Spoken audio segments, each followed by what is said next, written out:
الرحمن الرحيم الحمد لله رب العالمين بارئ الخلائق أجمعين الحمد لأهله والصلاة مكي مدني السراج المنير الكوكب الدري صاحب البقار والسكينة المدفون بأرض مدينة سيدنا ونبينا وشفيع ذنوبنا طبيب قلوبنا وحبيب نفوسنا ومولانا أبي القاسم محمد المصطفى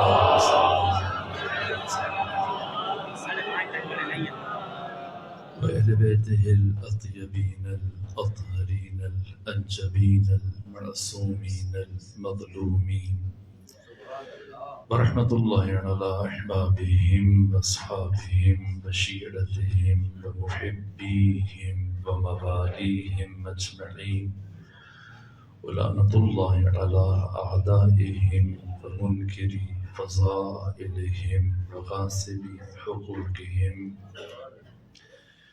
من جمع عداوتهم إلى الآن ومن الآن إلى قيام يوم الدين وبعد يوم الدين أما بعد فقد قال حق سبحانه في القرآن بسم الله الرحمن الرحيم والفجر وليال العشر والشفع والوتر والليل إذا يسر هل في ذلك قسم لذي حجر يا أيتها النفس المطمئنة ارجعي إلى ربك راضية مرضية فادخلي في عبادي وادخلي جنتي صلوات بيجي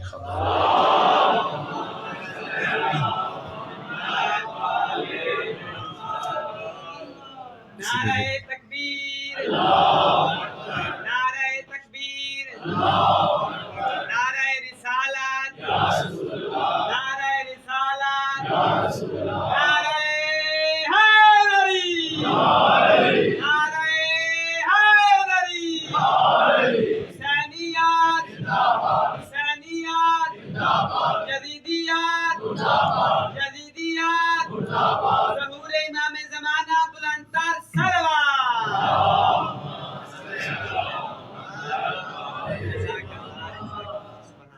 جملہ مرحومین کے لیے شہداء اسلام اپنے مرحومین کے لیے جن مرحومین کی سارے ثواب کے لیے آج کی مجلس کا انعقاد کیا جا رہا ہے بالخصوص وہ افراد کی جن کے لیے کوئی فاتحہ پڑھنے والا نہیں ایک مرتبہ سورہ فاتحہ اور سورہ اخلاص کی تلاوت کریں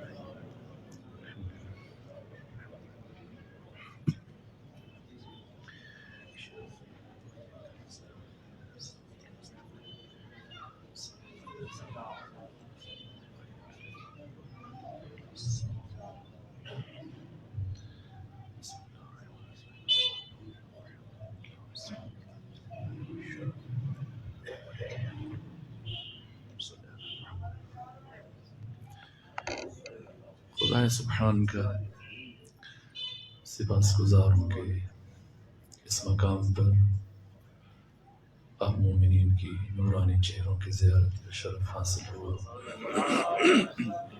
اللہ تعالیٰ آپ سب کو اپنی حفظ و پناہ میں رکھے اور ہم سب کے علم و عمل میں اضافہ فرمائے اور ہمیں ایسی نورانی اور پاکیزہ زندگی گزارنے کی توفیق عطا فرمائے کہ جب زندگی کے آخری مرحلے میں امام المتقین علی بن ابی طالب علیہ السلام کے چہرے کی زیارت کا شرف حاصل ہو تو اس وقت ہمارے مولا و آقا ہمارے امام ہم سے راضی ہوں ہم سے ناراض نہ ہوں ان دعاؤں کی قبولیت کے لیے خاندان فاطمہ پر صلوات بھیجیے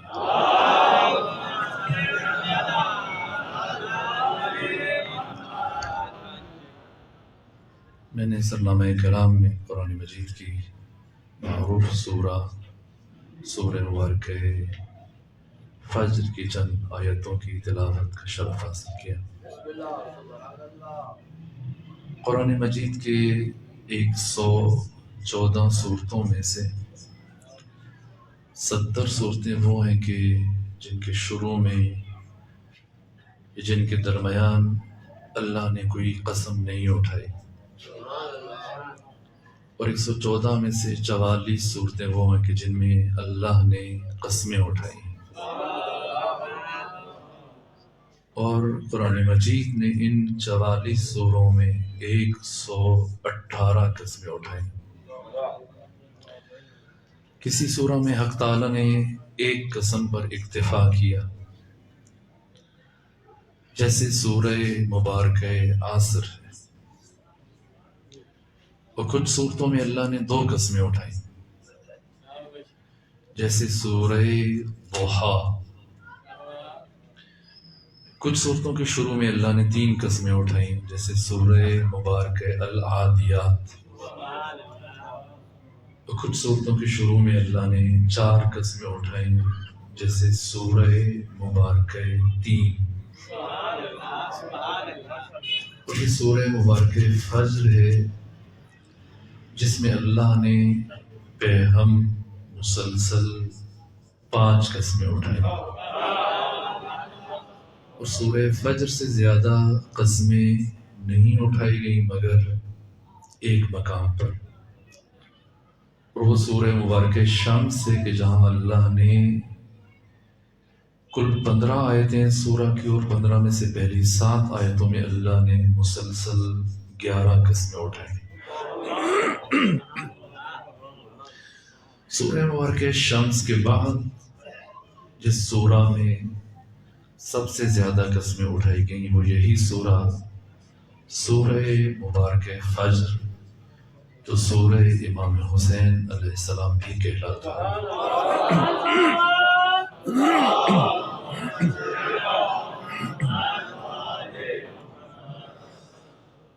اور یہ سورہ کی جو امام سیوم کے نام سے منسوب ہے، اگر اس سے متعلق معصومین علیہ السلام کے بیانات میں سے کچھ بھی نہ ہوتا تو صرف یہ ایک جملہ امام صادق کا کافی تھا، خود روشن ہو جاتا کہ ان قسموں سے مراد کیا ہے۔ بیان الانوار کی 92 نمبر جلد میں علامہ باقر مجلسی نے یہ حدیث امام حسین سے نقل کی۔ جب سورہ حسین ہے تو پھر میں حدیث بھی اسی تناظر میں عرض کروں۔ یہ حدیث سید الشہداء سے نقل کی علامہ مجلسی نے، وہ فرماتے ہیں کہ امام حسین علیہ آلاف التحیید والثناء کہ یہ فرمان ہے کہ قرآن مجید 4 انواع پر مشتمل ہے۔ پہلا حصہ قرآن کا حظ کے اعتبار سے، نصیب کے اعتبار سے، ایک حصہ قرآن کا عوام کے لیے۔ البتہ 4 چیزوں پہ جو فرمایا، پہلے ان کے متعلق جملہ کو فرمایا، قرآن 4 چیزوں پر مشتمل ہے۔ سب سے پہلے العبارہ، قرآن کی عبارت، قرآن کے الفاظ، قرآن کے حروف اور کلمات، قرآن کا ظاہر، العبارہ والاشارہ۔ دوسرے مرحلے میں اشارات ہیں قرآن کے، پھر اللطائف، قرآن کے لطائف ہیں، اور چوتھے مرحلے میں الحقائق، قرآن مجید کے حقائق۔ یہ قرآن 4 چیزوں پر مشتمل ہے: عبارت، اشارات، لطائف اور حقائق. قرآن کی عبارت کس کے لیے؟ قرآن حکیم کے اشارے کس کے لیے؟ قرآن کے لطائف کس کے لیے؟ اور قرآن مجید کے حقائق کس کے لیے؟ تو سرور و سالار شہیدان حسین ابن علی بولتے ہوئے قرآن فرزند فاطمہ، آقا فرماتے ہیں کہ العبارت فللعوام، قرآن کی عبارت، الفاظ، کلمات، ظاہر، یہ عوام کے لیے. والاشارت فللخواص، قرآن کے اشارات یہ خواص کے لیے. اشارات قرآن میں عوام کا حظ و نصیب نہیں، اس لیے کہ قرآن کے اشارے کے حیطہ ادراک سے ماوراء ہیں. ان کی فہم سے اور ان کے سمجھنے سے اور ان کے حیطہ قدرت و اختیار و ادراک اور فہم سے بالاتر ہیں. یہ اشارے عوام کے لیے نہیں، خواص کے لیے. اور پھر تیسرے مرحلے میں قرآن مجید کے لطائف، فرمایا واللطائف فللاولیاء، قرآن کے لطائف یہ اولیاء خدا کے لیے.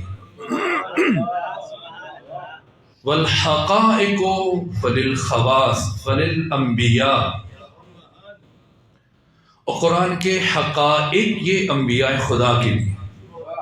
قرآن کی حقیقتیں جن پر قرآن اپنی حقیقتیں عیاں کرتا ہے یہ انبیاء،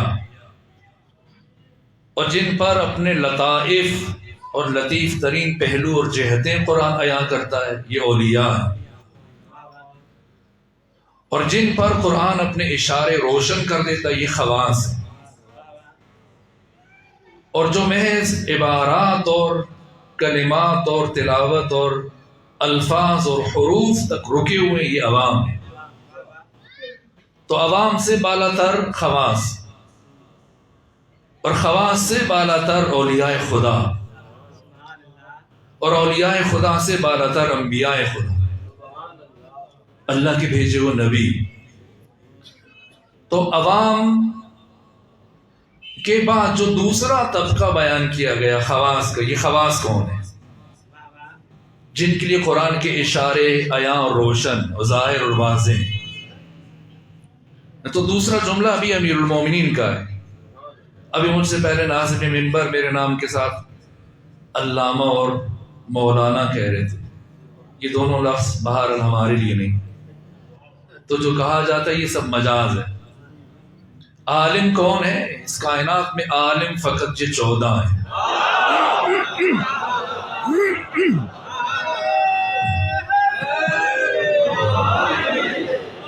جس طرح سے امیر المومنین فرماتے ہیں کہ نحن العلماء، ہم علماء ہیں، وشیعتنا الطلاب، اور ہمارے شیعہ وہ ہمارے شاگرد ہیں. تو اب شاگردوں میں بعض سینئر ہیں اور بعض جونیئر ہیں، بعض کچھ کم جانتے ہو، بعض تھوڑا ان کی نسبت زیادہ جانتے ہیں. تو جو ان کی نسبت کچھ زیادہ جانتے ہیں انہیں ہم علامہ یا عالم کہتے ہیں. تو یہ نسبی اعتبار سے، لیکن محمد و آل محمد علیہ السلام کے برابر میں ان کے سامنے سب کے سب شاگرد ہیں، اور انہوں نے اپنے زانوہائے تتلمذ طے کر رکھے. تو یہ خاص ہے. اور اس کے علاوہ امیر المومنین فرماتے ہیں پھر باقی افراد بشر وہ خس و خاشاک ہیں، وہ بے مقصد اور ہدر ہے ان کی زندگی، جو سفر کمال میں ابھی چلنا شروع نہیں ہوئے. تو یہ خواص تو قرآن کے اشارے خواص کے لیے.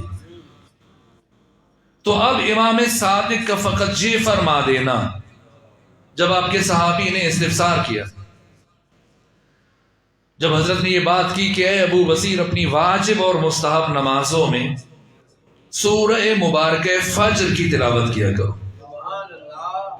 تو ابو بصیر نے استفسار کیا فرزند رسول کوئی خاص وجہ جو آپ امر فرما رہے ہیں کہ میں واجبات اور نوافل میں سورہ فجر پڑھوں؟ کہ اس لیے کہ یہ سورہ میرے جد بزرگوار حسین ابن علی علیہ السلام سے متعلق ہے۔ اللہم صلی اللہ۔ تو حضرت کا فقط یہ کہہ دینا کافی ہے، یہ ایک جہت جو روشن ہوئی، اس کے بعد پھر باقی خود بخود اشارے شاگرد مکتب آل محمد کے لیے کھلنا شروع ہو جاتے ہیں، پھر وہ سمجھ سکتا ہے کہ فجر سے مراد کیا ہے، لیال عشر سے مراد کیا ہے، شفع سے مراد کیا ہے، وتر سے مراد کیا ہے، واللیل اذا یسر سے مراد کیا ہے۔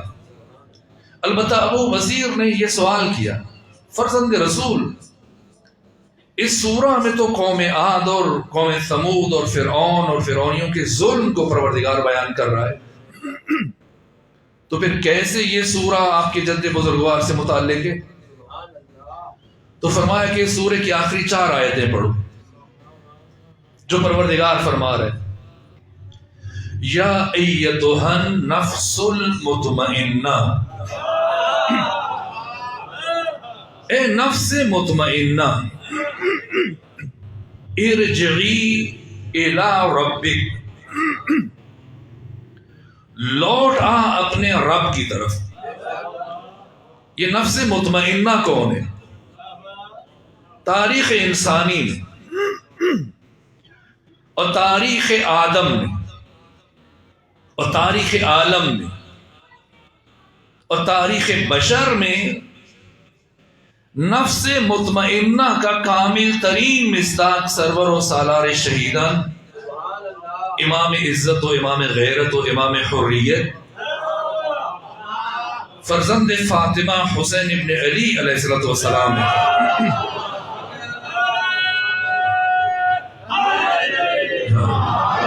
نفس مطمئنہ، یہاں تک کہ استاد حق شہید مرتضی مطہری بیان کرتے ہیں کہ روز عاشور قلب مبارک امام حسین کے اطمینان کی کیفیت یہ تھی کہ دشمن آپ کے چہرے کے اطمینان کو دیکھ کر لرزہ اندام تھے، اور جیسے جیسے مصیبتوں کے پہاڑ ٹوٹ رہے تھے ویسے ویسے حسین ابن علی کے چہرے پر یقین، اطمینان اور طمانینت کے آثار میں اضافہ ہو رہا تھا، اور یہ آپ کے چہرے کا اطمینان دشمن کو ورطہ حیرت میں ڈالے ہوئے تھا، یہاں تک کہ دشمن جیسے جیسے اتنی بڑی تعداد میں دنیاوی اعتبار سے اسلحے سے لیس، پانی پیے ہوئے، کھانا کھائے ہوئے، آمادہ و تیار، آرام کیے ہوئے، اور 3 دن کا بھوکا اور پیاسا حسین جو کئی راتوں سے مسلسل جاگ رہے ہیں، دنوں سے مسلسل جاگ رہے ہیں، تھکے ہوئے، اس کے باوجود دشمن مضطرب ہے، دشمن بے چین ہے، دشمن پریشان ہے، اور حسین کے چہرے پر اطمینان کے آثار کی کیفیت یہ کہ یہ اطمینان کے آثار دشمن کے اضطراب میں اضافے کا سبب بن رہے، اور کون کون متاثر ہوا؟ ظاہر ہے کہ تاریخ جزئی ترین حوادث کو قلم بند نہیں کرتی، لیکن ان افراد میں سے ایک خاص فرد جسے خود یزید نے شام سے بھیجا تھا، کون؟ یزید کی فوج کا رپورٹر۔ اس بات کو حماسہ حسینی میں شہید مرتضی مطہری نے بیان کیا، جسے شام سے بھیجا یزید نے یہ کہہ کر کہ مجھے عمر ابن سعد پر اعتماد نہیں، مجھے شمر ابن ذوالجوشن پر اعتماد نہیں، مجھے شبس ربعی پر اور اشعث بن قیس بن اشعث پر اور محمد بن اشعث پر باقی سے سالاروں پر اعتماد نہیں، تم جاؤ اور جا کر میرے ساتھیوں کے ایک ایک عمل پر نگاہ رکھو، اور بالخصوص میرے مخالفین اور دشمنوں پر سب سے بڑھ کر حسین ابن علی سے متعلق جو دیکھو لکھتے جانا، تاکہ کوئی بات رہ نہ جائے، اور آ کر ایک ایک بات مجھے بیان کرنا ہے۔ 2 محرم کو حسین کربلا پہنچے، اور 2 محرم کو یزید کی فوج کا رپورٹر بھی پہنچ چکا تھا۔ کچھ فاصلے کے بعد 8 دن امام حسین کربلا میں رہے، اور یزید کی فوج کا یہ رپورٹر بھی 8 دن کربلا میں قیام پذیر رہا، اور ان 8 دنوں میں جو دیکھتا قلم بند کر رہا تھا، محفوظ کر رہا تھا، دوستوں کی طرف سے بھی اور دشمنوں کی طرف سے بھی، کون کربلا میں کیا کر رہا ہے، کیا کہہ رہا ہے۔ یہاں تک کہ سب سے زیادہ اس کی نگاہوں کا مرکز اور اس کی فکر کا محور حسین ابن علی علیہ آلاف و تحیر وسلام تھے۔ یہ کوشش کرتا کہ حضرت سے قریب تر رہے، انہیں دیکھتا رہے کہ آقا چلتے کیسے ہیں، بولتے کیسے، گفتگو کیسے کرتے ہیں، دوستوں سے کیا بات کر رہے ہیں، دشمنوں سے کیا بات کر رہے ہیں، آپ کا انداز عبادت کیا ہے، آپ کا اخلاق، آپ کی باقی صفات کس طرح سے رہ رہے ہیں، یہ مسلسل لکھے جا رہا ہے۔ لیکن اسے ایک بات نہیں معلوم ہوئی کہ یہ لاشعوری طور پر روح حسین ابن علی کی طرف بڑھنا شروع ہوا، جو کہ فطری اعتبار سے پاک تھا، کہ انسان فطرتاً پاک ہے۔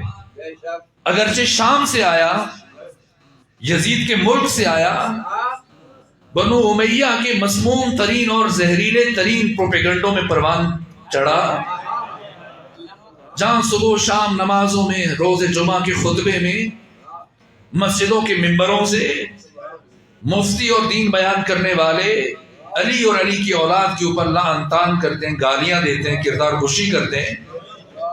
یہ ساری باتیں سن کر جو پلا بڑا، پروان چڑھا، بڑا ہوا، اس کے ذہن میں خاندان اہل بیت سے متعلق جو تصورات تھے، اگرچہ زہریلے ماحول میں پروان چڑھا، لیکن جب نور حقیقت کو قریب سے مشاہدہ کیا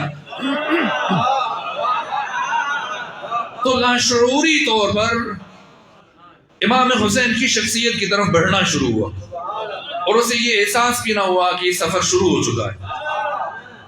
یہاں تک کہ جیسے جیسے وقت گزر رہا تھا، یہ آقا سے قریب تر ہو رہا تھا، اور ایک ایک چیز کو محفوظ کر رہا تھا، یہاں تک کہ تاسوعہ کے بعد جب روز عاشور آیا، 10 محرم، تو اب اس کی کیفیت تیزی سے بدلنے لگی، اور جب حضرت کا جہاد شروع ہوا،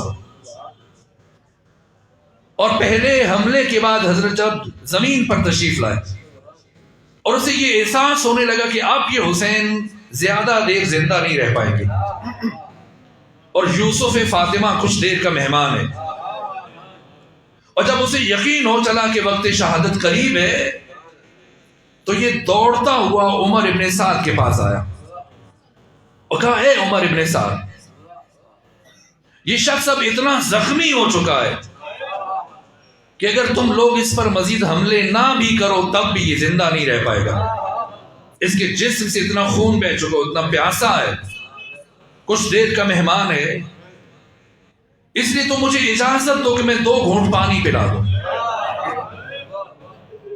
تو عمر ابن صاحب نے حیرت سے استفسار کیا کہ تو یزید کا بھیجا ہوا ہے، اور تو یزید کے سب سے بڑے دشمن کو پانی پلانا چاہتا ہے؟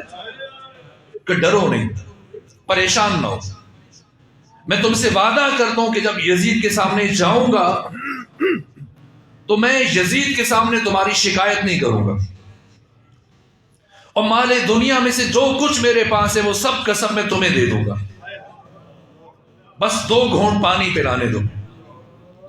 عمر ابن سعد نے تعجب سے کہا، آخر اسے پانی پلانے سے تمہیں کیا فائدہ پہنچے گا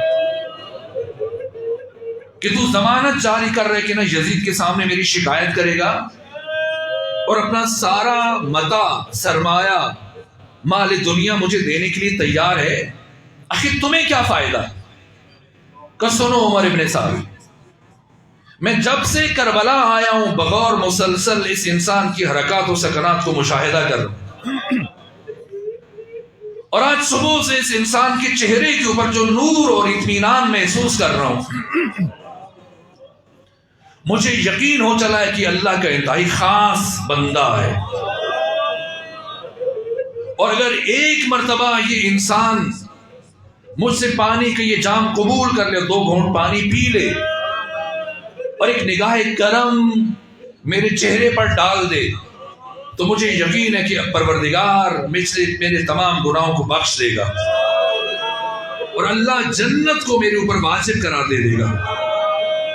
جب یہ سنا اور اطمینان ہوا کہ یزید کے سامنے شکایت نہیں کی جائے گی اور مال دنیا میں سے جو کچھ موجود ہے سب اسے دے دیا جائے گا، تو کہا ٹھیک ہے جاؤ، تم حسین کو پانی پلا سکتے ہو.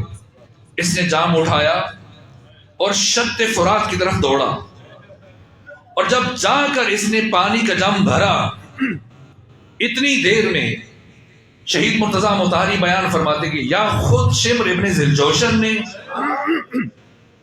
اپنے ارادے سے یا پھر عمر ابن سعد کے اشارے پر اتنی دیر میں یہ امام حسین کو شہید کر چکا تھا اور آپ کا سر آپ کے تن سے جدا کر چکا تھا. اور اب شمر ابن ذوالجوشن نے آقا حسین کا کٹا ہوا سر آپ کے سینے کے اوپر رکھ دیا تھا. لیکن جو عجیب بات ہے، جو قرآن فرما رہا ہے، یا ایتھا النفس المطمئنہ، کون ہے نفس مطمئنہ؟ کہ ادھر جب یزیدی فوج کا رپورٹر پانی کا جام لیے وہ آگے بڑھتا چلا گیا اور قریب پہنچ کر اس نے پانی کا یہ جام امام حسین کے کٹے ہوئے لبوں کے ساتھ لگا دیا اور یہ پانی نیچے گرنے لگا. یہاں تک کہ عمر ابن سعد چلایا، کرے اے فوج یزید کے رپورٹر، کیا تم نے دیکھا ہے کہ کبھی کٹا ہوا سر بھی پانی پیے؟ جیسی اس نے عمر ابن سعد کا یہ جملہ سنا، پلٹا، عمر ابن سعد کی طرف متوجہ ہو رہی جملہ کا جو تاریخوں نے محفوظ کیا، کہ اے عمر ابن سعد، واللہ لقد شغلتنی نور وجہہ عن فکرت قتلہ. اے عمر ابن سعد، اللہ کی قسم مجھے اس شخص کے چہرے کے نور نے اتنا مبہوت کیا اور اتنا جذب کیا کہ میں یہ بھول ہی گیا کہ اس انسان کا گلا کٹ چکا ہے. تو اس حسین سے بڑھ کر اس کائنات میں کوئی بھی انسان نفس مطمئنہ کا مصداق کس طرح سے نہیں ہو سکتا. تو نفس مطمئنہ سے مراد ذات حسین ہے. اور پروردگار فرما رہا ہے، یا ایتھا النفس المطمئنہ، اے نفس مطمئنہ، ارجعی، لوٹا، الی ربک، اپنے رب کے پاس، اس حال میں راضیتم مرضیہ. یہ مقام رضا، یہ وفا کی آخری منزل ہے. جس طرح سے آیت اللہ حسن زادہ عاملی نے ارشاد فرمایا، مقام رضا کے علم عرفان میں جو درجات بیان ہوئے، خلاصہ یہ کہ یہ مقام رضا وفا کی انتہائی منزل کا نام ہے. راضیتم مرضیہ، لوٹا اس حال میں کہ تو اس سے راضی، وہ تجھ سے راضی. تو اگر جو معنی استاد حسن زادہ عاملی نے کیا، اس معنی کے تناظر میں اگر میں راضیتم مرضیہ کا معنی کروں کہ لوٹا اس حال میں کہ تو نے بھی وفا کی انتہا کر دی اور اس نے بھی وفا کی انتہا کر دی. فادخلی فی عبادی، تو آ کر میرے بندوں میں داخل ہو جائیے. عبادی، میرا بندہ یا میرے بندے، یہ کیا اعزاز ہے؟ اس سے بڑا اعزاز پروردگار کیا نہیں ہے. یہ مقام عبودیت اور مقام عبدیت. یہاں تک کہ ابھی آپ ظہر و عصر پڑھ کے بیٹھے ہیں اور کچھ دیر کے بعد مغرب اور عشاء پڑھیں گے، تو جب تشہد میں پہنچیں گے تو ختمی مرتبہ کی نبوت و رسالت کی گواہی کے ساتھ کیا کہتے ہیں؟ عبدہ، یہ مقام عبودیت خود نبوت اور رسالت پر بھی مقدم ہے. اور جب پروردگار اپنے محبوب کو اس انتہائی بلندی پر لے کے گیا جس کے بعد کوئی بلندی لائق تصور نہیں، تو کن لفظوں کے ساتھ قرآن میں بیان کیا؟ سبحان الذی. دیکھیے آپ بات سن کر سبحان اللہ کہتے ہیں، خدا بات سے پہلے سبحان اللہ کہہ رہے ہیں. تو سبحان الذی، پاک ہے وہ ذات، اسرا، جو لے گیا اپنے محبوب کو. کسے لے گیا؟ اسرا بنبیہ، برسولہ، بحبیبہ، بخلیلہ، بعبدہ. پاک ہے وہ ذات جس نے اپنے عبد کو سیر کرائی. مقام عبودیت بہت بلند ہے. البتہ عبد ہونا اور ہے، عبد خدا ہونا اور ہے. کیا فرق ہے ان دونوں میں؟ مرحوم اقبال نے بھی اس فرق کو بیان کیا. وہ فرماتے کہ عبد دیگر، عبدہ شیء دیگر، کہ عبد اور ہے اور عبدہ اور ہے. عبد بہت ہیں جو لاکھوں کی تعداد میں موجود ہیں، لیکن عبدہ شاید لاکھوں میں کوئی ایک ہو یا کروڑوں میں. کون ہے عبد اور کون عبدہ؟ کا عبد دیگر، عبدہ شیء دیگر. فرق کیا ہے عبد میں اور عبدہ میں؟ کا عبد دیگر، عبدہ شیء دیگر. ان سراپا انتظار ان منتظر. عبد وہ ہے جو کوہ طور پر کھڑا ہو کر حق تعالی کی تجلی کا انتظار کر رہا ہے، اور عبدہ وہ ہے کہ جس کا بزم عرش پر انتظار کیا جا رہا ہے.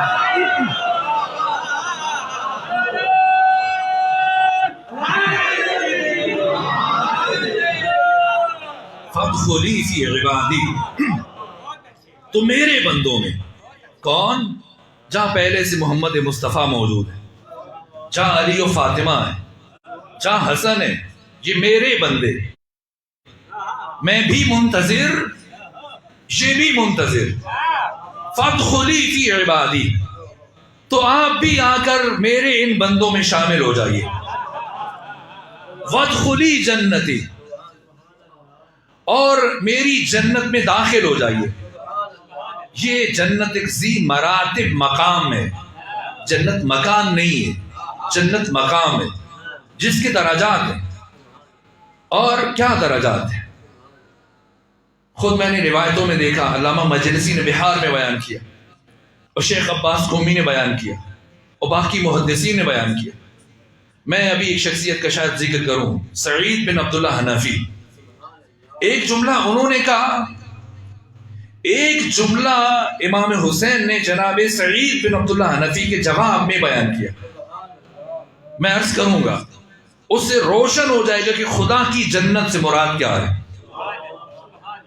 تو یہ والفجر ولیال عشر، مجھے فجر کی قسم اور مجھے 10 راتوں کی قسم. والشفع والوتر، مجھے جفت کی قسم جب سب یکجا تھے. والوتر، اور مجھے وتر کی قسم جب فجر تنہا تھا. والشفع والوتر واللیل اذا یسر، اور مجھے رات کی قسم جب وہ ڈھلنے لگے. اور اس کے بعد پروردگار نے انسانوں کی عقل کو فکر کی دعوت دی. 5 قسمیں اٹھائیں اور پھر فرمایا حل فی ذالک قسم الذی حجر، کیا ان میں سے عقلاء کے لیے کوئی قسم موجود نہیں ہے؟ تو فجر سے مراد کیا ہے؟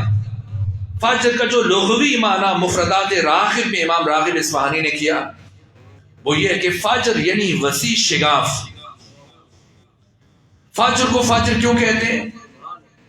اب وقت فجر کو عشاء کیوں نہیں کہتے؟ یا کسی اور نام سے کیوں نہیں یاد کرتے؟ فجر کے وقت کو فجر کیوں کہتے؟ اس لیے کہ فجر کا وقت، فجر کا جو معنی بیان ہوا وسیع شگاف، تو فجر کا یہ لمحہ، یہ وقت رات کی تاریکی کے پردے کو چاک کرتا، اس لیے اس وقت کو وقت فجر کہا گیا. اور یہ کنایا ہے شخصیت امام حسین سے کہ فجر سے مراد امام حسین ہے. تو کیوں یہاں سے بات شروع کی پروردگار نے؟ خود امام حسین حقیقت فجر ہے اور باطن فجر ہے. امام حسین وہ نور ہیں کہ جنہوں نے آ کر بنو امیہ کی ظلمات اور تاریکیوں کے پردے کو چاک کر کے بشر کو نور روشنی عطا کیا. ایسی روشنی عطا کی کہ دیکھیے رات میں اگر آپ سب بیٹھے ہو یا کوئی چراغ نہ ہو تو کیا میں آپ کو دیکھ سکتا ہوں؟ آپ مجھے دیکھ سکتے ہیں. لیکن اگر ساری رات مجلس ہوتی رہے اور میں پڑھتا رہوں آپ سنتے رہیں لیکن روشنی نہ ہو، آپ دیکھ نہیں پائیں گے. لیکن جیسی وقت فجر طلوع ہوگا تو دھیرے دھیرے ہم ایک دوسرے کو دیکھنا شروع کریں گے. تو فجر، جب وقت فجر کا ظہور ہوتا ہے اور روشنی پھیلتی ہے تو اس روشنی میں انسان دوسرے کے چہرے کو مشاہدہ کر لیتا ہے. تو حسین نے آپ کے نور کے اس روشنی نے اس طرح سے عالم انسانیت میں بنو امیہ اور دنیا کے کثیف ترین کرداروں کو عیاں کیا اور ان کے چہروں سے پردہ ہٹایا کہ اب قیامت تک کے لیے وہ انسان کی جو دیدہ بینا رکھتا ہے اور جو دیکھنے والی آنکھ رکھتا ہے، آپ رضی اللہ کے جتنے پردے چڑھا دے لیکن یزید کا مکروہ چہرہ کبھی چھپ نہیں سکتا.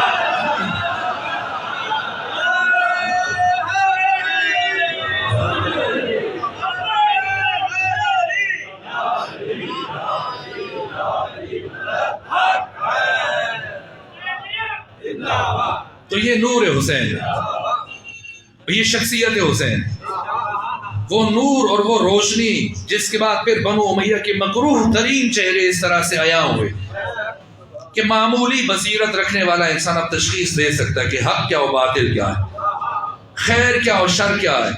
اور کیا خوب کہا کسی شاعر نے کہ جب خیر و شر میں دقت تفریق ہو گئی کہ پتہ نہیں چل رہا تھا کہ حق کیا و باطل کیا ہے، خیر کیا و شر کیا ہے، جب خیر و شر میں دقت تفریق ہو گئی بے ساختہ حسین کی تخلیق ہو گئی. حسین وہ چراغ ہے کہ جس چراغ کی روشنی میں وہ مصباح ہدا ہے کہ ہر دور کے باطل اور طاغوت کے چہرے کو شناخت کر کے اس کی تشخیص کی جا سکتی ہے. والفجر ولیال عشر. تو فجر کی ایک نماز بھی ہے. ان 5 نمازوں میں سب سے پہلے کون سی نماز فرض ہوئی؟ نہیں. اب سیرت کی کتابیں جو ہزاروں کی تعداد موجود ہیں اور سب سے پہلی سیرت کی کتاب سیرت ابن اسحاق اٹھا لیجیے، سیرت ابن ہشام اٹھا لیجیے، اور اب تک جو سیرت ختمی مرتبت پر ہزاروں کتابیں لکھی جا چکی ہیں، سب سے پہلے جو نماز فرض ہوئی یہ نماز ظہر ہے. اور اب تمام حدیث اور سیرت کی کتابیں اٹھائیں، مکہ میں ان 5 نمازوں کی رکعتوں کی تعداد 10 تھی. اس پر نہ کسی سنی عالم کا اختلاف ہے نہ کسی شیعہ عالم کا اختلاف ہے، اجماع ہے. اگر برادران اہل تسنن موجود ہے وہ جا کے اپنے علماء سے پوچھیں، اہل تشیع موجود ہے وہ جا کے دیکھیں، مکہ میں مسلمان صرف 10 رکعتیں پڑھتے تھے. یہ باقی 7 رکعتیں مدینہ جا کر واجب ہوئی. تو اسلام میں پروردگار کے ہاں ایسا نہیں کہ کیفیتیں ہوں، نہ خدا سبحان ہے، احساسات، جذبات، عواطف سے بالاتر. خدا کیا کیفیتیں وجود نہیں رکھتی، اللہ کیفیتوں کا خالق ہے. تو کیوں پروردگار نے فجر کی صرف 2 رکعتیں رکھی اور ظہر میں جا کے 2 رکعتوں کا اضافہ کیا؟ مکہ میں 2 رکعتیں فجر کی، 2 ظہر کی، 2 عصر کی، 2 مغرب، 2 عشاء.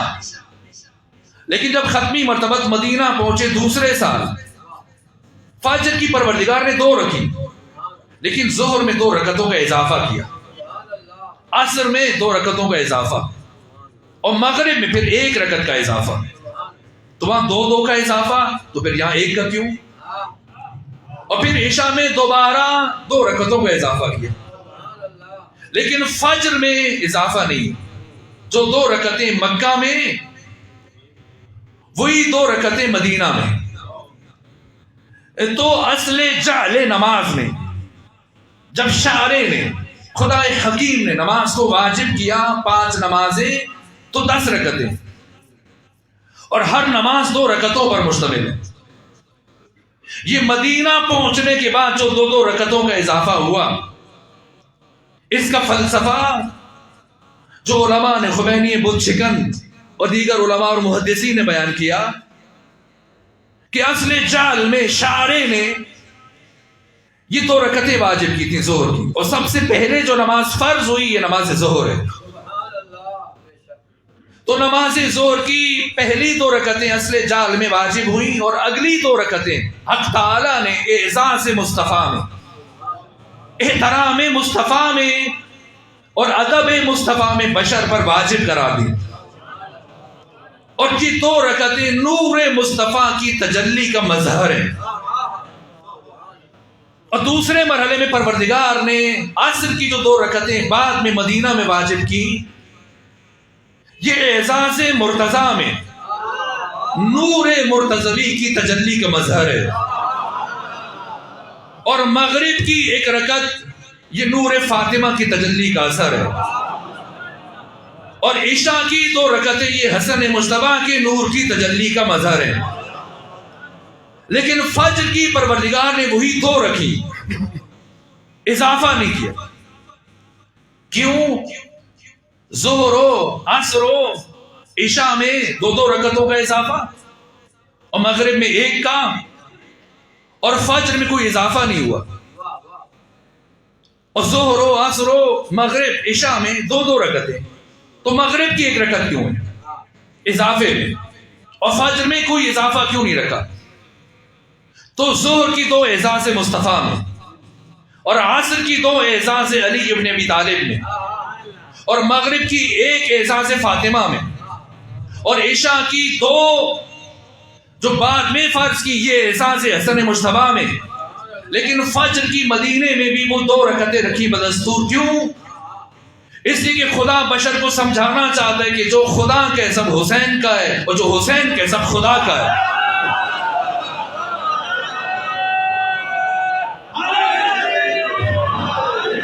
اس لیے کہ اس حسین نے اپنے پاس کچھ نہیں چھوڑا، یہاں تک کہ 6 مہینے کا بچہ بھی اٹھا کے لے آیا خدا کی بارگاہ میں. تو جب حسین نے اپنے پاس کچھ نہیں رکھا، جو حسین کا تھا وہ خدا کو دیا. تو اب جو خدا کے پاس ہے وہ حسین کا. فجر کی 2، ظہر کی 4، عصر کی 4، مغرب کی 3، اور عشاء کی 4. اور جب ملتان میں ہو تو چلے ایسے ہی پڑھیں، لیکن جب آپ سفر اختیار کریں گے اور ایک مخصوص مسافت آپ طے کریں گے تو یہ نماز قصر ہو جائے گی. کون سی نماز قصر ہوتی ہے، کون سی نہیں ہوتی؟ ظہر، عصر اور عشاء، یہ 4 رکعتی نمازیں 2 رکعتی ہو جاتی. لیکن فجر کی نماز بدستور 2 رکعت رہتی، ایسا نہیں کہ 2 کم کر کے 1 پڑھیں. اور مغرب کی بھی 3 رکعتیں 3 ہی رہتی، ایسا نہیں کہ 3 کو کم کر کے 2 پڑھ دیں یا اور کچھ کم کریں. نہ فجر میں کمی ہے، چاہے گھر میں ہو، چاہے سفر میں، چاہے دیس میں، چاہے پردیس میں، خواہ سفر میں خواہ حضر میں. فجر کی 2 رکعتیں، سفر میں بھی ہو، حضر میں بھی، دیس میں بھی ہو، پردیس میں بھی، گھر میں بھی ہو، گھر سے باہر بھی. اور مغرب کی بھی 3 رکعتیں، چاہے ملتان رہے اور چاہے لاہور چلے جائیں یا کسی دوسرے شہر. لیکن ظہر و عصر و عشاء کی نمازوں میں تخفیف ہے، 4 کی بجائے 2 ہو جائے گی. فجر و مغرب میں تخفیف نہیں ہے، قصر نہیں ہوگی. کیوں؟ خمینی بت شکن فرماتے ہیں اس لیے کہ اللہ اپنا حق بھی معاف کر سکتا ہے اور پروردگار اپنے مصطفیٰ کا حق بھی معاف کر سکتا ہے، اور اللہ علی کا حق بھی معاف کر سکتا ہے، اور حسن مصطفیٰ کے حق سے بھی پروردگار درگزر کر سکتا ہے، لیکن پروردگار کبھی بھی حق فاطمہ اور حق حسین کو معاف نہیں کر سکتا. ہر انسان مدیون ہے، ہر انسان مقروض ہے. دین خدا باقی ہے، انسانیت باقی ہے، انسانیت کا شرف باقی ہے، انسانی اور اخلاقی قدریں باقی ہیں. سب کی سب یا فاطمہ کی وجہ سے یا حسین کی وجہ سے. یہ فاطمہ نے دین بچا کے، دین مصطفیٰ کو، انبیاء کی محنتوں کو بچایا، پھر بشریت کو وہ حسین دیا. اگر امام حسین یزید کی بیعت نہ کرتے تو کیا ضروری تھا کہ کربلا جائیں؟ نہ سب نے مشورے دیے. 28 رجب کو جب حسین چلنے لگے تو محمد حنفیہ، عبداللہ ابن عباس، عبداللہ ابن عمر، عبداللہ ابن زبیر، ام سلمہ اور جو بھی ملا، چاہنے والا دوست یا جو دل میں حسد اور کینہ رکھتا ہے، مشورہ سب نے یہی دیا کہ عراق نہ جائیں، اہل عراق آپ کے ساتھ وفا نہیں کریں گے. تو جو ان سب کو نظر آ رہا تھا، کیا حسین کو نظر نہیں آ رہا تھا؟ شہید مطاری فرماتے کہ جتنے لوگ حسین کو مشورے دے رہے تھے، یہ سب افراد وہ حقیقت آئینے میں اور شیشے میں دیکھنے کی صلاحیت نہیں رکھتے جو حسین اینٹ اور پتھر میں دیکھنے کی صلاحیت رکھتے. تو انہیں اگر نظر آ رہا ہے کہ اہل عراق وفا نہیں کریں گے تو کیا حسین نہیں دیکھ پا رہے تھے؟ پھر کیوں عراق گئے؟ ابن عباس نے کہا، باقی افراد نے کہا کہ اے حسین، آپ یزید کی بیعت نہ کریں، یمن چلے جائیں، ہندوستان چلے جائیں، پہاڑی علاقوں میں پناہ گزین ہو جائیں، اپنی جگہ بدلتے رہیں، آپ بیعت بھی نہیں کریں گے، محفوظ بھی رہیں گے. آپ کے بچے، عیال، گھر کی خواتین، مخدرات، عصمت و طہارت، آپ سب یزید کے شر سے بچ جائیں گے، بیعت نہیں کریں گے اور محفوظ بھی رہیں گے. تو پھر کیوں حسین ابن علی عراق گئے؟ کیا اس لیے حسین عراق گئے کہ یزید نے آپ سے بیعت کا مطالبہ کیا؟ میں شیعہ میانی کے ان بابصیرت اور بامعرفت مومنین سے اور علماء کرام سے سوال کرتا ہوں کہ اگر یزید امام حسین سے بیعت کا مطالبہ نہ کرتا تو کیا تب بھی امام حسین عراق جاتے یا نہ جاتے؟ یہ بات بہت اہم ہے. حسینیت اور حسینیت کی تقاضوں کو سمجھنے کو، کربلا کو سمجھنے کے لیے اساس ہے کہ اگر آپ سے بیعت کا مطالبہ نہ کیا جاتا تو کیا تب بھی آپ عراق جاتے؟ اور سوال یہ کہ یزید نے سب سے پہلے امام حسین سے بیعت کا مطالبہ کیوں کیا؟ البتہ یزید نے نہیں کیا، اس لیے کہ یزید اس موقع پہ موجود نہیں تھا جب یہ خط روانہ ہوا مدینے. یزید شکار میں تھا. اور حسین ابن علی کی بیعت کیا اہمیت رکھتی ہے کہ امیر شام کی 6 دن کی بیماری ہے اور آخری سانسیں چل رہی ہیں اور یہ خط لکھا جا چکا ہے. یہاں تک کہ خط تیار ہے، قاصد تیار ہے، سواری تیار ہے، صرف انتظار ایک بات کا ہے کہ یقین ہو جائے کہ امیر شام کی موت ہو چکی. حکماء، معالجین، اطباء سب کے سب امیر شام کے دائیں بائیں کھڑے ہیں، اور جیسے ہی کنفرم ہوا کہ امیر شام کی موت ہوئی، اس قاصد کو بلا فاصلہ روانہ کر دیا گیا. اس تمام وقت میں یزید موجود نہیں تھا، یہاں تک کہ اپنے باپ کے جنازے میں بھی موجود نہیں تھا. اور امیر شام کا جنازہ ضحاک بن قیس نے، اس کی فوج کے سپہ سالار نے پڑھایا اور 3 دن تک شام کے حالات کو اپنے کنٹرول میں رکھا. یہاں تک کہ 3 دن مکمل ہونے کے بعد، باپ کے مرنے کے بعد جب پہنچا یزید تو ضحاک بن قیس نے، امیر شام کی فوج کے کمانڈر نے یہ حکومت اس کو منتقل کر دی. تو یزید سرے سے موجود نہیں تھا کہ وہ خط لکھتا، خط کسی اور نے لکھا. تو یہ خط کیوں لکھا گیا امام حسین کو؟ 3 بر اعظموں میں اسلامی حکومت پھیل چکی ہے، کم سے کم 9 کروڑ مسلمان زندگی گزار رہے ہیں. تو سب سے پہلے امام حسین کو خط کیوں لکھا جا رہا ہے؟ آخر کیا مجبوری ہے حزب حاکم کی کہ وہ امام حسین سے بیعت لے؟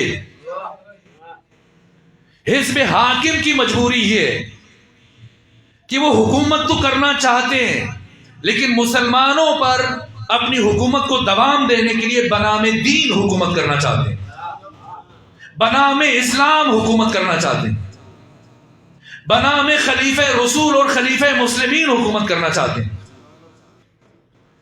اور یہ ٹائٹل انہیں اس وقت تک نہیں مل سکتا جب تک کہ زمانے کا محمد مصطفیٰ ان کی تائید نہ کر لے. 9 کروڑ افراد کا حکومت کر لینا حزب حاکم کے نزدیک وہ حیثیت نہیں رکھتا جو اکیلے حسین کی بیعت حیثیت رکھتی ہے. یہ ان کی مجبوری ہے، اس لیے وہ مصر ہیں کہ حسین بیعت کریں. لیکن امام حسین کے پاس مختلف آپشنز ہیں. نہ جائیں عراق، نہ جائیں کہیں اور چلے جائیں، ہندوستان چلے جائیں، پہاڑی علاقوں میں پناہ گزین ہو جائیں. کیوں بیعت نہیں کی؟ کیوں قیام فرمایا؟ کیا اس لیے حضرت نے قیام فرمایا کہ آپ سے بیعت مانگی گئی؟ اگر نہ مانگتے تب کیا کرتے حسین؟ کیا امام حسین نے اس لیے قیام فرمایا کہ آپ کو اہل کوفہ نے خطوط لکھے؟ سوال یہ کہ اگر اہل کوفہ امام حسین کو کوئی خط نہ لکھتے تو کیا امام حسین جاتے یا نہ جاتے؟ اہل کوفہ کو تو سرے سے خبر ہی نہیں کہ امیر شام مر چکا. رجب کے آخر میں امیر شام کی موت ہو رہی ہے اور شعبان گزر گیا.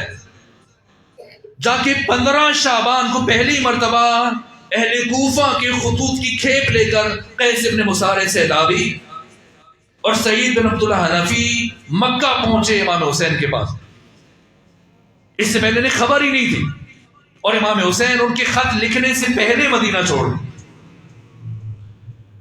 تو امام حسین کا قیام نہ یزید یا بنو امیہ کی بیعت کے مطالبے کے جواب میں ہے، نہ اہل کوفہ کی دعوت کے جواب میں. وہ بیعت کا مطالبہ نہ کرتے حسین نے تب بھی قیام کرنا تھا. اہل کوفہ میں آپ کو خط لکھ کے نہ بلایا جاتا تب بھی حسین نے قیام کرنا تھا. کیوں؟ اب ایک لمحے کے لیے فرض کر لیجئے کہ حسین قیام نہ کرتے تو کیا ہوتا؟ اگر امام حسین قیام نہ فرماتے تو آج نماز جمعہ صرف بدھ کے دن نہ پڑھی جا رہی ہوتی، بلکہ اب کیا کیا ہو رہا ہوتا؟ ہر معروف منکر بن چکا ہوتا، ہر منکر معروف بن چکا ہوتا، ہر حرام کو ہم واجب اور مستحب سمجھ کے ادا کر رہے ہوتے اور ہر واجب کو ترک کر چکے ہوتے. اور کیا کیا ہو رہا ہوتا؟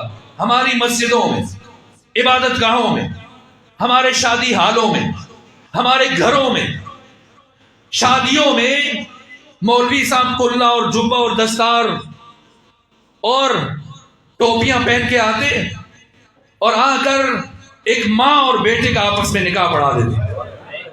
بہن اور بھائی کا نکاح مولوی صاحب پڑھاتے چلے جاتے، مٹھائیاں بھی تقسیم ہوتی، چھوارے بھی تقسیم ہوتے اور مبارکبادیں بھی دی جاتی، لیکن کسی کو احساس تک نہ ہوتا کہ کتنا بڑا ظلم ہوا.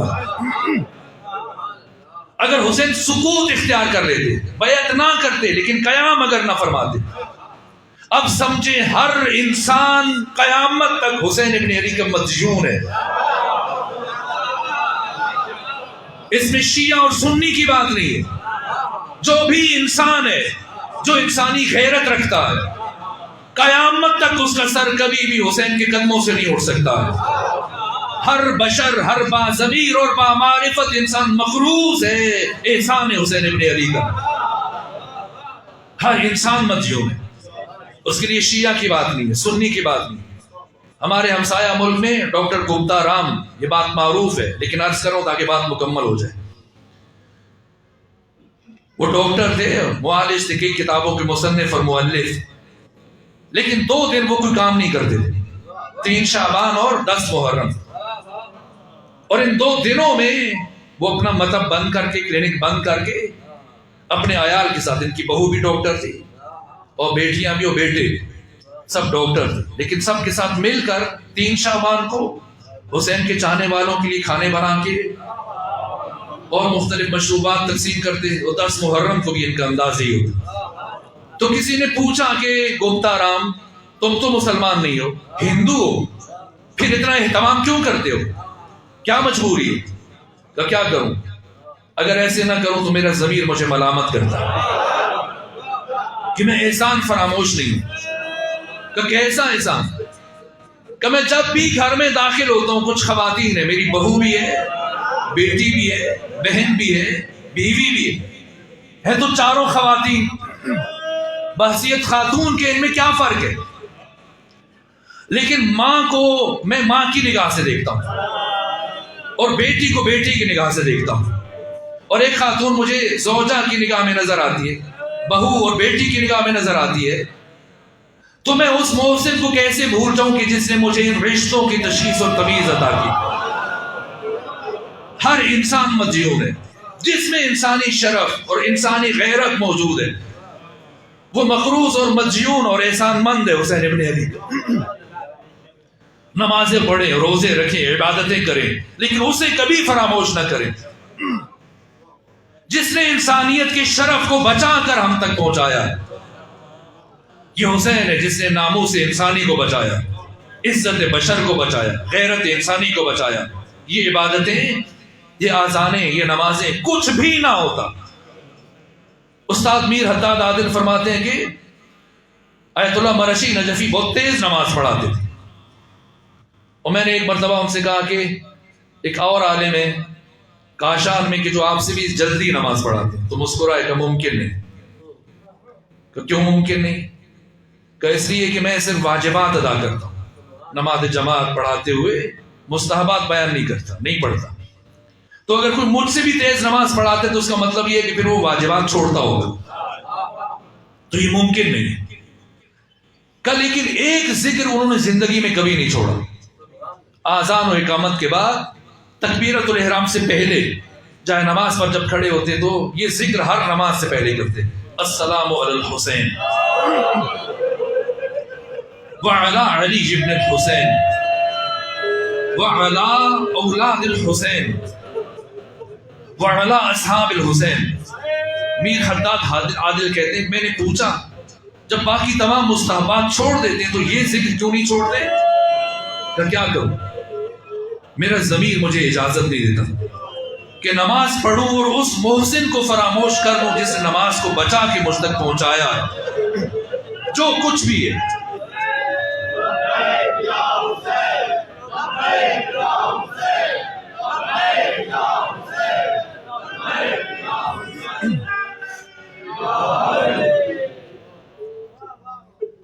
جو بھی معرفت رکھتا ہے، بصیرت رکھتا ہے، اس کا سر تعظیم میں حسین کے سامنے کبھی بلند نہیں ہو سکتا. حسین محسن انسانیت ہے، حسین محسن انبیاء ہے، حسین ابن علی محسن بشر ہے، انسانی اور اخلاقی قدروں کے محافظ. وقت دیر سے گزر رہا ہے، میری خواہش تھی کہ میں زیادہ مطالعے بیان کروں لیکن مغرب کے ساتھ ڈھلنا شروع ہو. والفجر، وہ حقیقت فجر، وہ ذات فجر، پوری بشریت مدیون ہے. میں مطالعے کو چھوڑتے گریز کرتے بس اب آخری بات کروں. حق کے حسین کبھی بھی ادا نہیں ہو سکتا، کبھی بھی ادا نہیں ہو سکتا. بشر کے لیے، قیامت تک کے لیے حسین نے کیا کیا ہے؟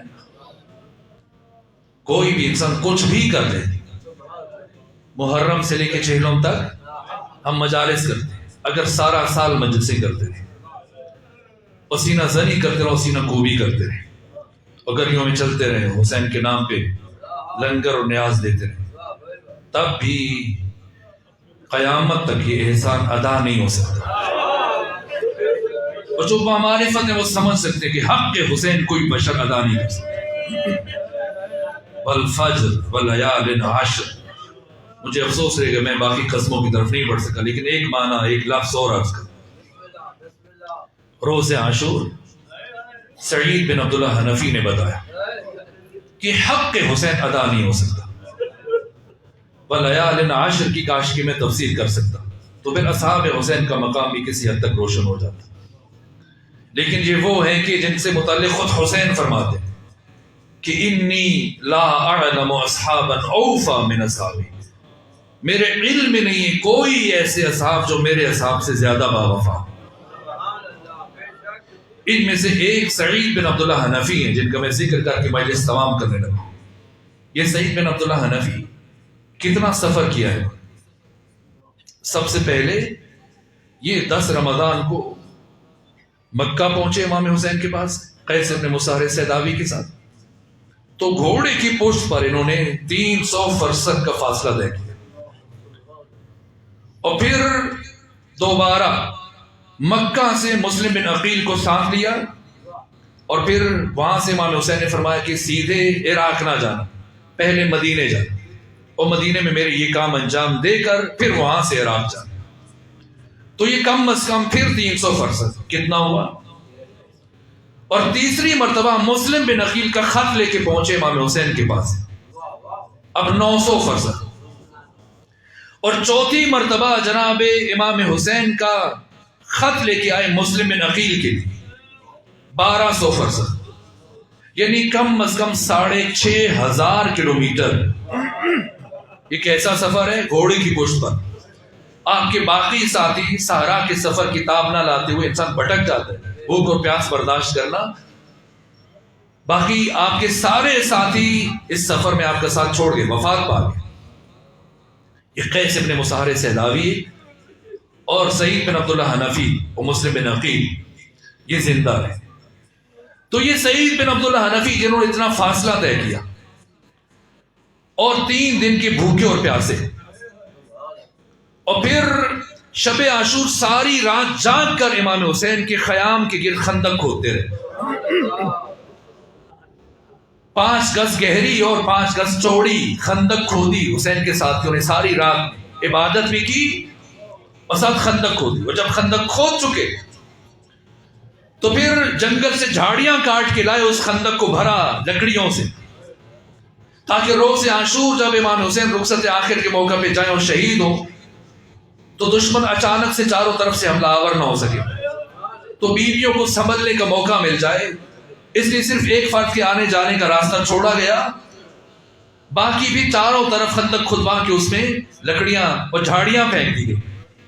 اور وقت رخصت امام حسین نے جو آخری کام کیا سلام کے بعد، بیویوں سے رخصت ہونے کے بعد، ان لکڑیوں کو آگ لگا دی تاکہ یہ جلتی رہو، ایک دم سے خندق کو عبور نہ کی جا سکے.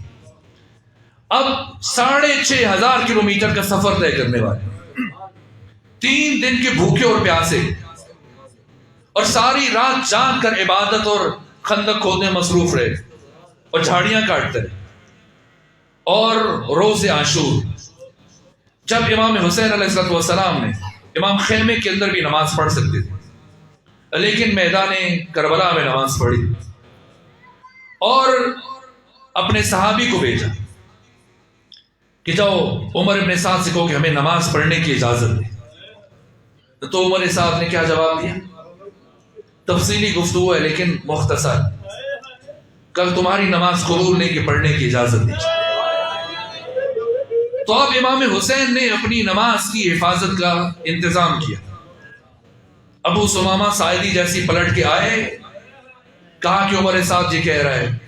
اب امام حسین نے یہاں پر نماز خوف ادا کی.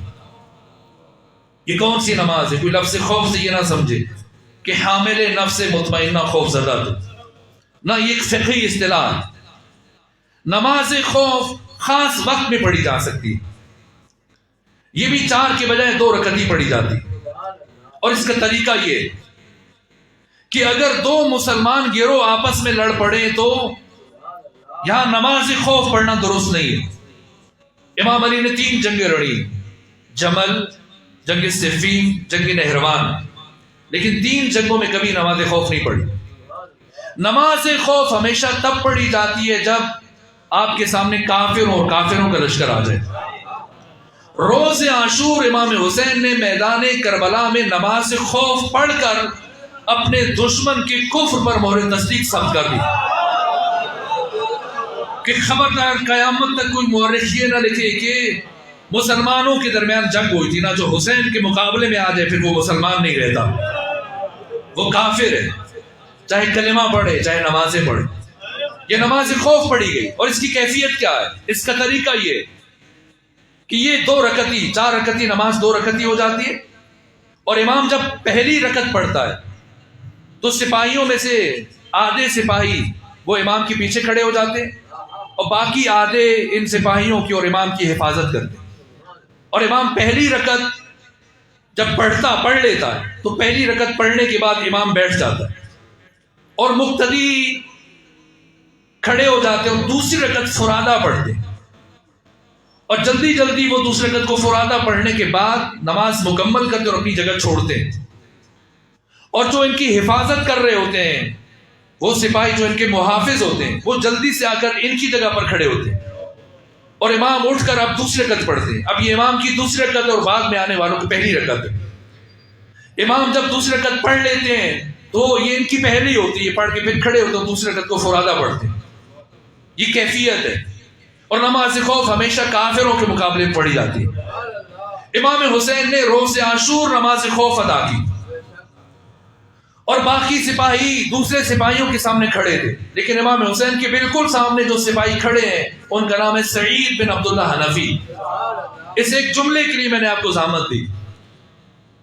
1 تیر یا 2 یا 3 تیر انسان کی موت کے لیے کافی ہوتے ہیں، لیکن جب امام حسین نے نماز شروع کی اور دشمنان نماز نے تیر برسانا شروع کیے تو تیروں کی بارش برسا دی. کوشش تھی کہ کوئی تیر حسین کو لگ جائے، لیکن یہ سعید تھے کہ اپنی قوت ارادی کے بلبوتے پر عشق و شوق میں کیوں کھڑے رہے کہ ایک تیر بھی امام حسین تک نہیں پہنچنے دیا. اور استاد حق شہید مرتضیٰ مطہری بیان فرماتے کہ 70 سے زیادہ تیر سر سے لے کے پاؤں تک سعید بن عبداللہ حنفی کے جسم میں پیوست ہو چکے ہیں، اور سعید امام حسین کے سامنے کھڑے ہیں کہ کوئی تیر آنکھ تک نہ پہنچے.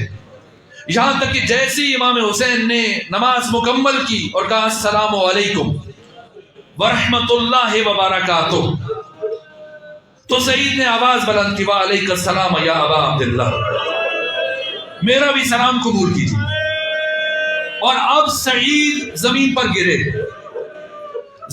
گرے اور صرف ایک جملہ کا کہ اوفیت یا ابا عبداللہ، اے حسین ابن علی، کیا میں نے آپ کے ساتھ وفا کی؟ استاد مطہری فرماتے کہ کیوں سعید بن عبداللہ حنفی اتنا کچھ کر کے 6,500 کلومیٹر کا فاصلہ طے کرنے والے، 3 دن کے بھوکے اور پیاسے، شب عاشور کے جاگے ہوئے، 70 سے زیادہ تیر جسم میں پیوست ہیں، اور حالت یہ کہ جب زمین پر گرے تو آپ کا جسم زمین پر نہیں آیا، تیروں کے اوپر معلق ہے، اور اب آخری سانسیں چل رہی ہیں، اور پوچھ رہے ہیں حسین ابن علی کیا میں نے حق ادا کیا؟ کہ سعید کیوں پوچھ رہے ہیں؟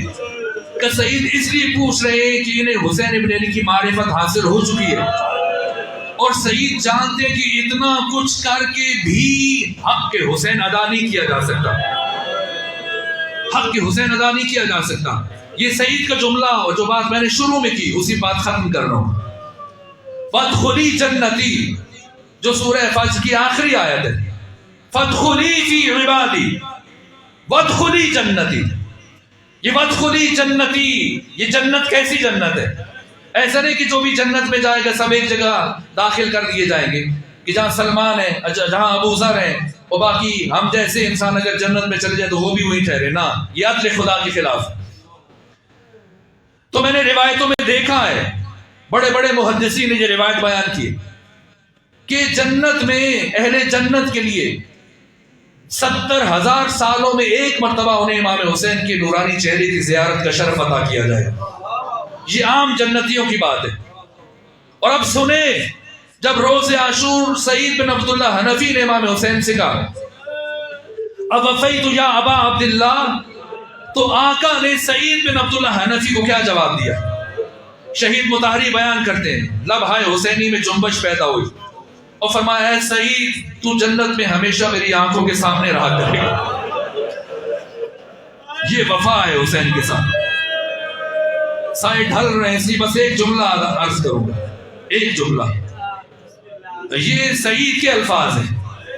اور کسی اور نے بھی پوچھا کہ کیا میرے بیٹے نے کربلا میں وفا کی؟ یہ کون ہے؟ جب اسیروں کا یہ قافلہ واپس مدینہ پہنچا اور ام البنین نے اپنے پوتے جناب فضل کی انگلی پکڑ کر اس کاروان کا استقبال کیا اور جیسی ملاقات ہوئی تو سلام کے بعد جو پہلا سوال پوچھا کہ سید سجاد میرا دل تڑپ رہا ہے، بس اتنا بتا دیجئے کیا کربلا میں میرے بیٹے عباس نے اپنے آقا حسین کے ساتھ وفا کی یا وفا نہیں کی؟ سید سجاد نے گریہ شروع کیا اور کہا ام البنین آپ نے وہ بات پوچھی جس نے سید سجاد کے دل کو رولا دیا۔ کہا ام البنین سنے، ایک بات سنے اور پھر خود دیکھیں کہ آپ کے بیٹے عباس کا میرے بابا حسین کی نگاہ میں مقام کیا تھا۔ کہا بیٹا بتائیے کیا ہوا؟ کہا ام البنین جب ہمیں 11 محرم کو اسیر کر کے کربلا سے شام کی طرف لے کے جانے لگے تو راستے میں ایک مرحلے پر میری سواری عمر ابن سعد کی سواری کے ساتھ چل رہی تھی اور اس دوران میں عمر ابن سعد نے میرے بابا کے قاتل شمر ابن ذوالجوشن کو بلایا اور بلانے کے بعد میرے بابا حسین کے قتل کی کیفیت پوچھی کہ اے شمر بتا جب تو حسین کو شہید کر رہا تھا تب حسین کی حالت کیا تھی، تب حسین کی کیفیت کیا تھی؟ تو کہا کہ یہ شمر کے الفاظ ہیں۔ وقت شہادت کیا ہوا؟ کہا کہ حسین ابن علی حملہ آخر کے بعد جب زمین پر آئے اور بیٹھے تھے تو اتنا حسین ابن علی کی آنکھوں میں اتنا خون جمع تھا کہ وہ دیکھ نہیں پا رہے تھے۔ کیفیت یہ تھی کہ وہ استراحت کے لیے چند لمحوں کے لیے زمین پر بیٹھے اور میں آگے بڑھا اور میں نے حسین ابن علی کو دھکا دیا اور جب حسین پشت کے بال گرے تو میں حسین کے سینے پر سوار ہوا اور جب میں سینے پر سوار ہوا تو اب حسین کی آنکھوں میں اتنا خون جمع تھا کہ حسین مجھے دیکھ نہیں پا رہے تھے، یہاں تک کہ حسین نے اپنی قوت جمع کی اور اپنی انگلیوں سے اپنی آنکھوں کا خون صاف کیا اور جب مجھے اپنے سینے کے اوپر سوار دیکھا تو کہا کہ میرے جد بزرگوار محمد مصطفیٰ نے سچ فرمایا تھا۔ انہوں نے مجھے کہا تھا کہ حسین ایک ایسا شخص تمہیں شہید کرے گا جس کے چہرے پر چیچک کے داغ ہوں گے اور جس کی شکل خنزیر سے ملتی ہوگی۔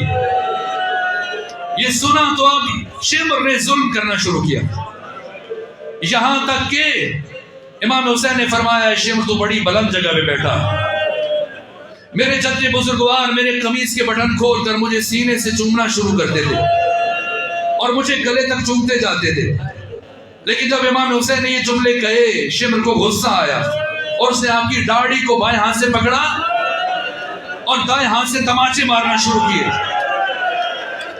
یہاں تک کہ شمر کے الفاظ ہیں کہ میں حسین کے سینے سے اترا تاکہ میں ضربے چلانا شروع کروں، لیکن حسین نے اپنی ساری قوت کو جمع کیا اور حسین سجدے میں چلے گئے اور جب حسین سجدے میں گئے تو میں نے پہلی ضرب چلائی اور جب میں نے پہلی ضرب چلائی تو حسین نے یہ ذکر پڑھنا شروع کیا رضن بقضائک وتسلیما لامرک لا معبود سواک یا قیاس المستغیثین، اور جب میں نے دوسری ضرب چلائی حسین نے پھر یہی ذکر پڑھا، یہاں تک کہ میں ضربیں چلاتا رہا اور حسین مسلسل اسی ذکر کو پڑھتا رہا، اور جب میں نے 13ویں ضرب چلائی اور میں نے حسین کے سر کو حسین کے تن سے جدا کیا اور میں نے حسین کے بالوں میں ہاتھ ڈالے اور میں نے حسین کے سر کو اٹھایا تو میں نے دیکھا کہ ابھی بھی حسین کے لب ہل رہے ہیں،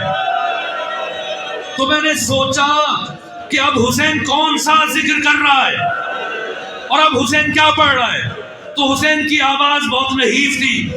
میں اپنے کان حسین کے کٹے ہوئے لبوں کے قریب لے کر گیا تو حسین کے لبوں سے صرف ایک ہی آواز بلند ہو رہی تھی, عباس.